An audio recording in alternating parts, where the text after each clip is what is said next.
Hello everyone, কাউনের চাল fibre, protein, vitamin, পুষ্টিতে এগুলো হচ্ছে ভরপুর এক একটি নাম্বার পাওয়া শস্য। যায়। আর এটি আমি ওই যে কোষ্ঠকাঠিন্য শিশু দূর করতে হাসপাতালের সাহায্য মোড়ে করে, পাইছিলাম। হৃদরোগের ঝুঁকি কমায়, পরে ডায়াবেটিসের আমি জন্য 1/2 কেজি উপকারী, কাউনের চাল কোলেস্টেরল কিনে কমাতে আনছি। সাহায্য করে। কাউনের চাল আমি প্রথমে 1 ঘন্টা ভিজিয়ে রাখবো ধুয়ে।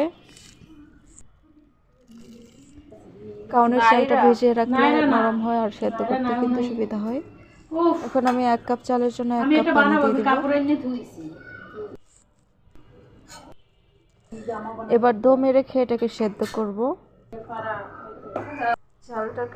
চুলায় আমি ঢাকনা দিয়ে বসিয়ে দেবো। প্রথমে চুলার আঁচ কিছুটা বাড়িয়ে দেব। বলক আসলে চুলার আঁচটা কিন্তু একদম কমিয়ে দিতে হবে। আর এদিকে দুধ নিয়েছি, মিল্ক বেটা দুধ 1/2 লিটার। চালটা 10 মিনিট পরে ভালো করে সেদ্ধ হয়ে গেছে। তো এখন ঢাকনা দিয়ে এক পাশে রেখে দেব, তাহলে আরও কিছুটা সেদ্ধ হবে।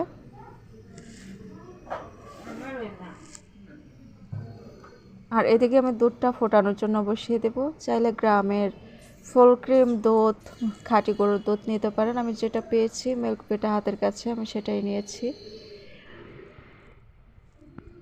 দুধটা আমি ভালো করে ফুটিয়ে নিচ্ছি।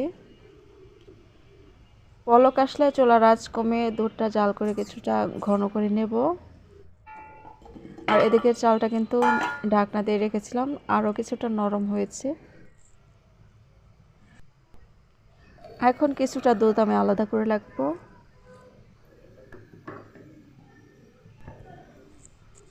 এখন দুধের মধ্যে দিয়ে দিব পরিমাণ মতো চিনি, দারচিনি, লবঙ্গ, এলাচ, গোলমরিচ, গরম মশলা সমেত চিনি আর লবণ দিয়ে দিলাম। লবণ দিয়ে দিয়েছি 1/2 চা চামচ। আর এদিকে ভাতটা কিন্তু ঝরঝরা হয়েছে আর সেদ্ধ হয়েছে ভালো করে। এখন আমি কাউনের চালের ভাতটা দিয়ে দিব।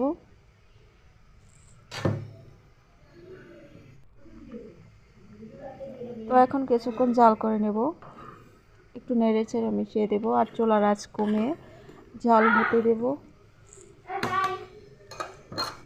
এখন আমি নিয়ে নিলাম হচ্ছে 1 কাপ নারকেল কোড়া। নারকেল কোড়াটা আমি দিয়ে দেবো এর মধ্যে, দিয়ে আরও 5 মিনিট ভালো করে জাল করে নেব।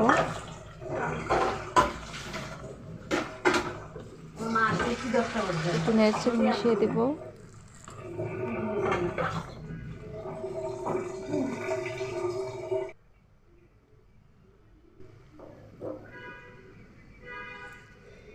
তো জাল করা হয়ে গেলে কিন্তু এখন আমি চুলা থেকে নামিয়ে নেব। আর ওই যে আমি দুধটা তুলে রাখছিলাম সেই দুধটা এখন দিয়ে দেব। এবার আর একটু ভালো করে নেড়ে চেড়ে মিশিয়ে নেব। আবার আমি ঢাকনা দিয়ে দিব আর দমে রাখবো হচ্ছে আরও 10-15 মিনিট। তো এখন কিন্তু খাওয়ার জন্য পুরোপুরি রেডি।